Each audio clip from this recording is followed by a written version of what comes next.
ओम शांति। 24 सितंबर 2023, revised date 22/12/95। अव्यक्त मुरली। आज की मुरली के मुख्य पॉइंट्स: सर्व प्राप्ति संपन्न जीवन की विशेषता है अप्रसन्नता मुक्त और प्रसन्नता युक्त। आत्माओं का प्यार और परमात्म प्यार कितना अंतर है? साधारण आत्माओं का प्यार कहाँ ले गया? परमात्म प्यार कहाँ ले जाता? अपने स्वीट होम और स्वीट राजधानी में। आत्म प्यार राज्य भाग्य गवाता है और परमात्म प्यार राज्य भाग्य दिलाता है। सुनेंगे ईश्वरीय महावाक्यों को विस्तार से।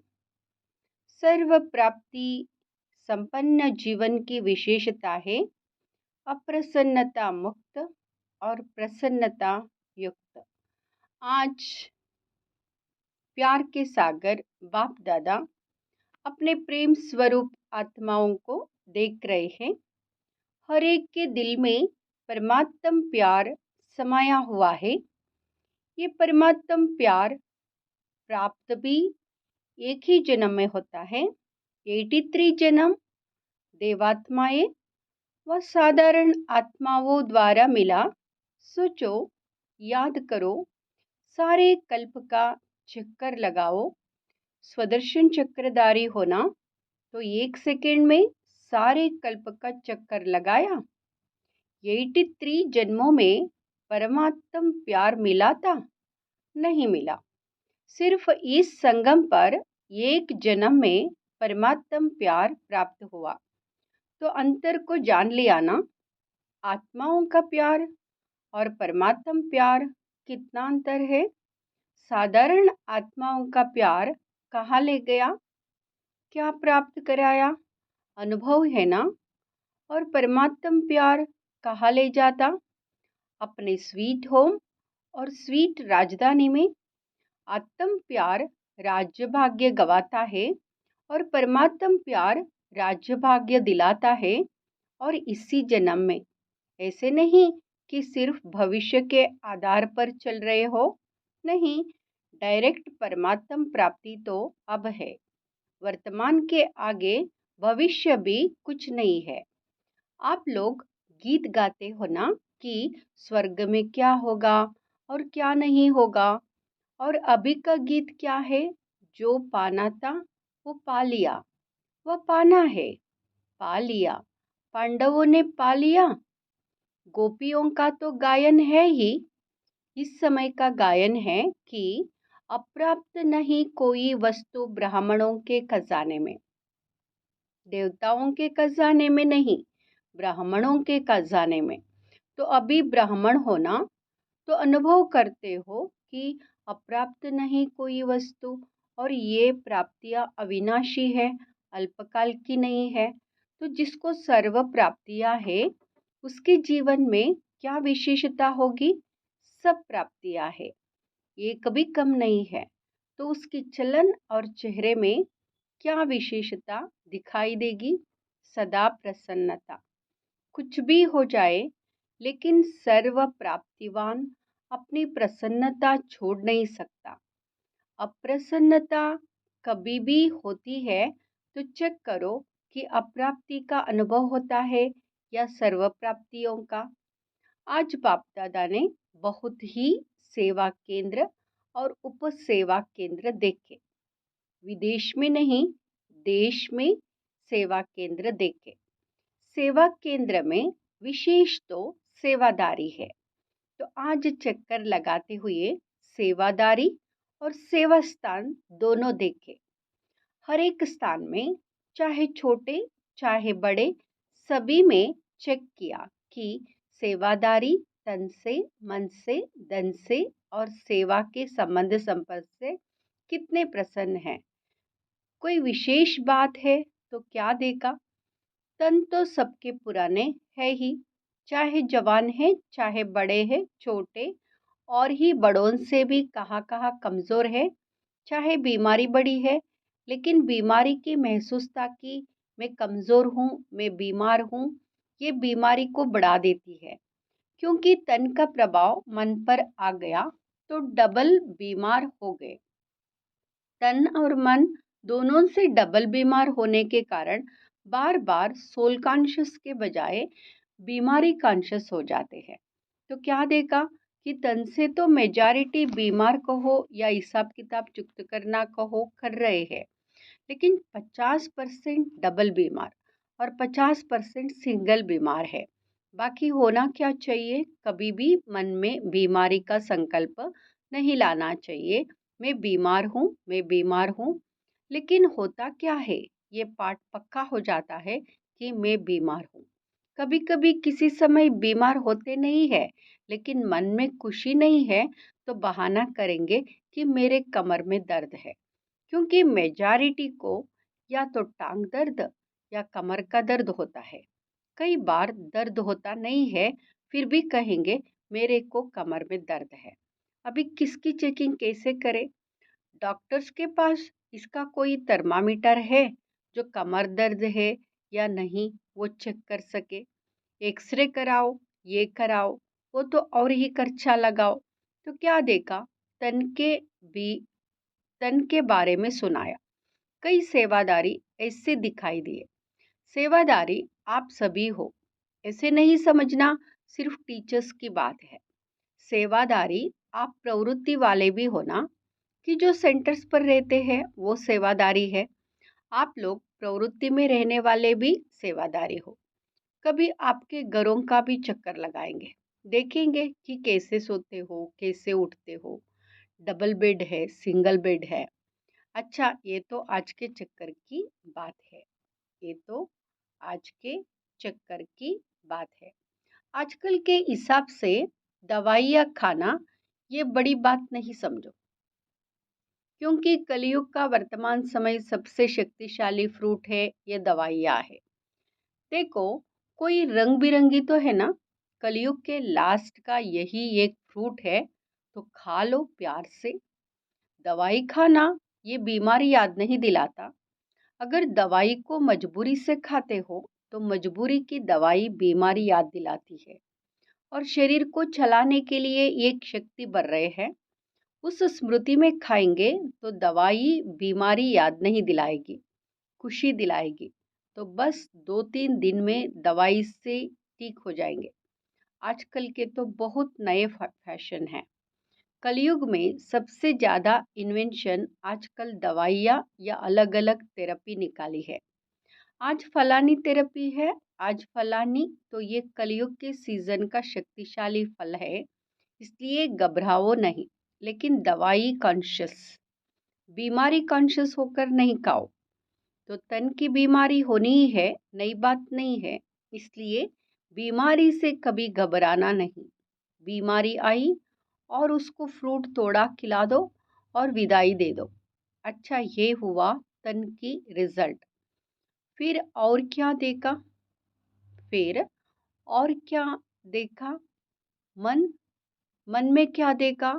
एक बात खुशखबरी की ये देखी कि मेजॉरिटी हर एक सेवादारी के मन में बाप का प्यार और सेवा का उमंग दोनों है।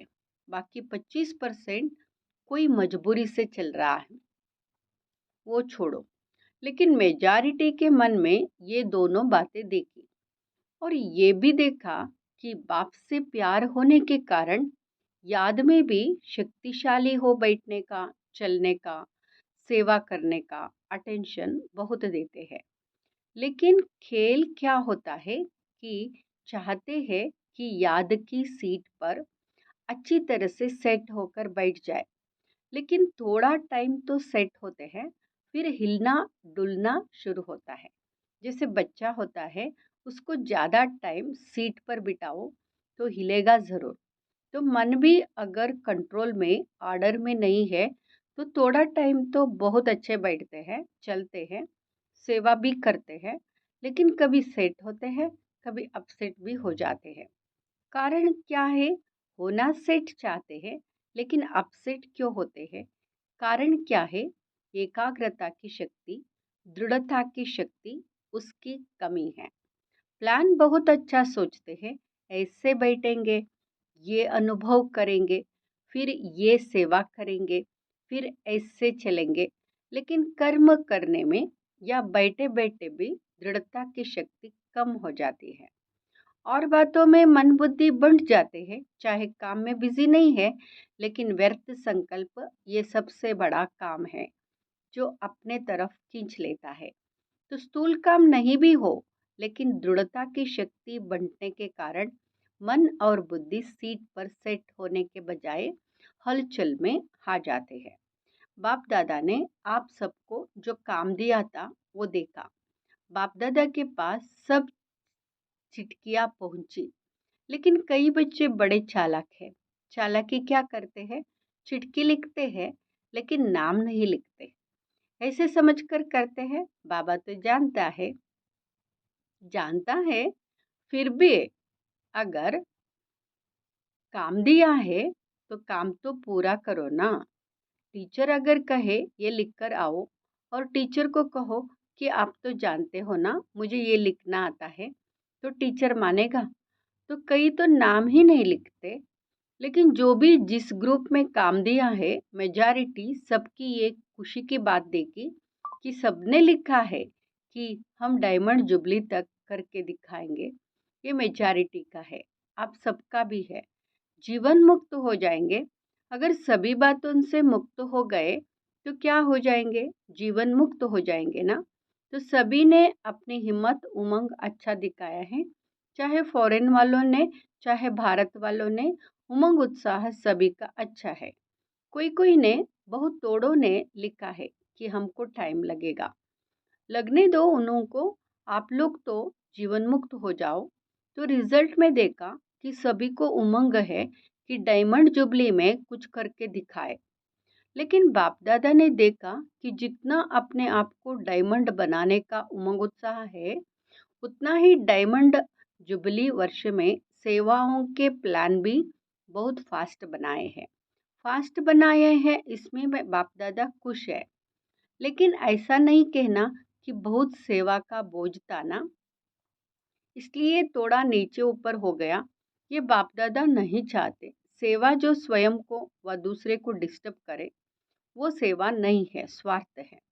और निमित्त कोई ना कोई स्वार्थ ही होता है, इसलिए नीचे ऊपर होते हैं, चाहे अपना चाहे दूसरे का स्वार्थ। जब पूरा नहीं होता है तब सेवा में डिस्टरबेंस होती है। इसलिए स्वार्थ से न्यारे और सर्व के संबंध में प्यारे बनकर सेवा करो। तब जो संकल्प किया है वह लक्ष्य रखा है कि डायमंड जुबली में डायमंड जुबली मनाएंगे, वह पूरा हो सकेगा। आधा नहीं याद करना। कई ऐसे जवाब देते हैं, कहते डायमंड जुबली तो मनाने की थी तो मनाया, उसमें बिजी हो गए। लेकिन बाप दादा के दोनों शब्द याद रखना, आधा नहीं, डायमंड बन, डायमंड जुबली मनानी है। सिर्फ मनानी है नहीं, बनकर मनानी है। तो मतलब का अर्थ नहीं लेना, मना लिया ना, लेकिन बनकर मनाया, बनकर के मनाना, ये है डायमंड जुबली का लक्ष्य। तो आधा लक्ष्य नहीं पूरा करना, डबल है बनना और मनाना। सिर्फ बनना नहीं है, सिर्फ मनाना नहीं है, दोनों साथ साथ हो। और आप सबको मालूम है कि जब आप डायमंड जुबली के व डायमंड बनने के प्लान बना रहे हो, तो आप सबसे पहले माया भी अपना प्लान बना रही है। इसलिए ये नहीं कहना क्या करे बाबा, हिम्मत कम हो गई, माया बहुत तेज है। माया को अपने पास रखो, राज्य आप करेंगे और माया को बाबा संभालेंगे। राज्य तो आपको करना है ना। माया जीत जगत जीत बनता है, तो माया को जीतने के बिना जगत जीत कैसे बनेंगे? इसलिए चारों ओर अटेंशन प्लीज। समझा? अच्छा, चक्कर का आधा सुनाया, आधा फिर सुनाएंगे। सेंटर कोई कोई तो बहुत अच्छे सजे सजाए और कोई सिंपल तो बहुत रायल, कोई बीच के बीते ज्यादा है जो समझते हैं कि रायल लगे, कोई वीआईपी आवे तो उसको लगे कि सेंटर अच्छा है। लेकिन अपना ब्राह्मणों का आदि से अब तक का नियम है कि ना बिल्कुल सादा हो ना बहुत रायल हो, बीच का होना चाहिए। ब्रह्मा ने तो बहुत साधारण देखा और रहा, लेकिन अभी साधन है, साधन देने वाले भी है। फिर भी कोई भी कार्य करो तो बीच का करो। ऐसा भी कोई ना कहे कि यहाँ क्या लगा दिया है पता नहीं, और ना कोई कहे कि ये तो अभी राजा ही टाट हो गया है। तो आज का पाठ क्या है? मुक्त तो सबसे हो गए ना, सबसे मुक्त होने की प्रतिज्ञा हो गई है ना, पक्की है, या घर जाएंगे तो कहेंगे कि मुश्किल है? पक्का रहना, माया को डायमंड जुबली में मजा चका कर दिखाओ।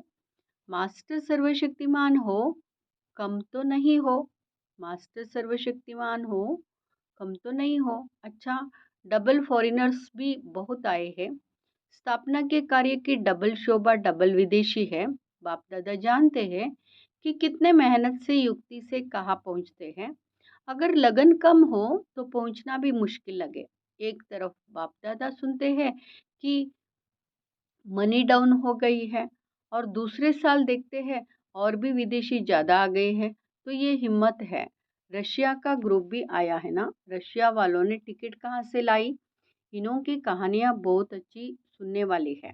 टिकट कैसे इकट्ठी करते हैं उसकी कहानी बहुत अच्छी है। ये तो सब होना ही है, जब है ही कागज, पेपर ही तो है। चाहे डॉलर का हो चाहे पाउंड का हो, ये तो पेपर ही। तो पेपर कहाँ तक चलेगा?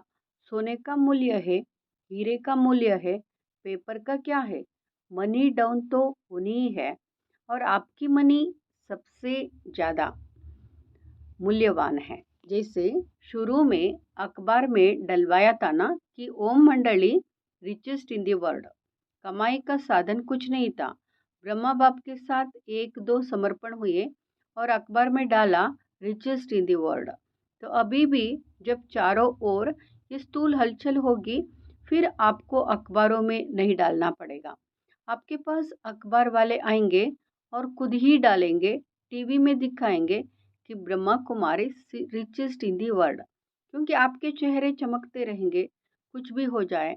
दिन में खाने की रोटी भी नहीं मिले तो भी आपके चेहरे चमकते रहेंगे। तो चारों ओर होगा दुख और आप खुशी में नाचते रहेंगे। इसी को ही कहते हैं मिरुआ मौत मलु का शिकार। इसलिए बाप दादा ने आज कहा कि ब्राह्मण जो सच्चे हैं, ब्राह्मण जीवन में श्रेष्ठ जीवन के लक्ष्य वाले हैं, उसकी विशेषता है प्रसन्नता। चाहे कोई गाली भी दे रहे हो तो भी आपके चेहरे पर दुख की लहर नहीं आनी चाहिए। प्रसन्न चित्त। गाली देने वाले भी थक जाएगा। हो सकता है यह नहीं कि उसने 1 घंटा बोला, मैंने सिर्फ 1 सेकंड बोला। सेकंड भी बोला या सोचा, शक्ल पर अप्रसन्नता आई तो फेल हो गए। इतना सहन किया ना, 1 घंटा सहन किया, फिर गुब्बारे से गैस निकल गई। तो गैस वाले गुब्बारे नहीं बनना। और चाहिए ही क्या? बाप मिला, सब कुछ मिला। गीत तो यही गाते हो ना, तो ऐसे टाइम पर ऐसी ऐसी बातें याद करो तो चेहरा नहीं बदलेगा। ऐसे नहीं उसके आगे जोर जोर से हंसने लग जाओ तो वो और ही गर्म हो जाए। प्रसन्नता अर्थात आत्मिक मुस्कुराहट, बाहर की नहीं, आत्मिक। तो आज का पाठ क्या रहा? सदा अप्रसन्नता मुक्त और प्रसन्नता युक्त। डबल समझा?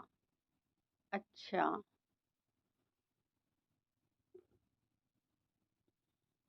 चारों ओर के बाप दादा के प्रेम स्वरूप आत्माओं को, सदा स्वयं को अप्रसन्नता से मुक्त करने वाले तीव्र पुरुषार्थी आत्माओं को, सदा याद और सेवा के बैलेंस द्वारा सेवा की सफलता पाने वाले भाग्यवान आत्माओं को, सदा बाप को प्रत्यक्ष करने के उमंग उत्साह में रहने वाले देश विदेश दोनों के सर्व बच्चों को, बाप को अपनी खुशखबरी लिखने वाले, अपनी सेवा का उमंग रखने वाले ऐसे बाप के सदा स्नेही और समीप बच्चों को बाप दादा का याद प्यार और नमस्ते।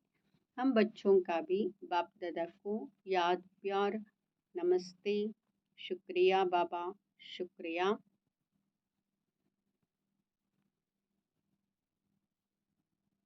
वरदान। अखंड स्मृति द्वारा विघ्नों को विदाई देने वाले मास्टर सर्वशक्तिमान भाव।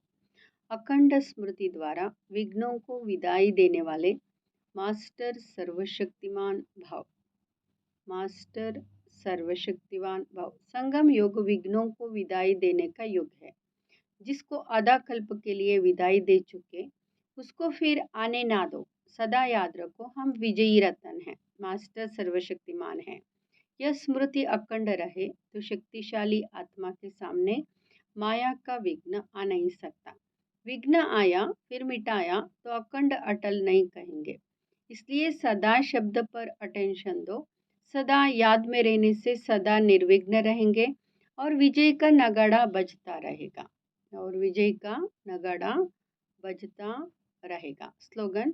ईश्वरीय सेवा में खुद को ऑफर करना ही बाप दादा की ऑफरिंग लेना है। ईश्वरीय सेवा में खुद को ऑफर करना ही बाप दादा की ऑफरिंग लेना है।